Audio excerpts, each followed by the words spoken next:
Hi friends, ఈరోజు ఎండుమిరపకాయల పప్పు ఎలా చేయాలో చూద్దాము. ఫస్ట్ ప్రెషర్ కుక్కర్ తీసుకొని దాని కొద్దిగా ఆయిల్ పోసుకొని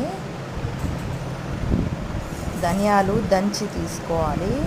ధనియాలు, జీలకర్ర, మెంతులు, ఎండుమిరపకాయలు వేసి బాగా ఫ్రై అయిన తర్వాత ఆనియన్స్ వేసుకొని ఫ్రై చేసి ఒక హాఫ్ స్పూన్ పసుపు, హాఫ్ స్పూన్ ధనియాల పొడి వేసుకొని ఫ్రై చేయాలి. ఆ తర్వాత నానబెట్టిన కలిపి వాటర్ వేసుకొని బాగా ఫ్రై చేసుకోవాలి. పచ్చివాసన పోయేంత వరకు ఫ్రై చేసి టమాటాలు వేసుకొని ఫ్రై చేసుకున్న తర్వాత టమాటాలు మగ్గిన తర్వాత వాటర్ పోసి వేసుకొని 5 విజిల్స్ పెట్టుకోవాలి. ఆ తర్వాత ప్రెషర్ తీసిన తర్వాత చింతపండు, ఒక స్పూన్ ఉప్పు వేసుకొని పప్పు మెదిపిన తర్వాత స్టవ్ మీద ఒక 10 మినిట్స్ పెట్టాలి. పప్పు బాగా దగ్గర పడిన తర్వాత ఈ కన్సిస్టెన్సీ వచ్చిన తర్వాత స్టవ్ ఆఫ్ చేసుకునేస్తే ఎండుమిరపకాయల పప్పు రెడీ.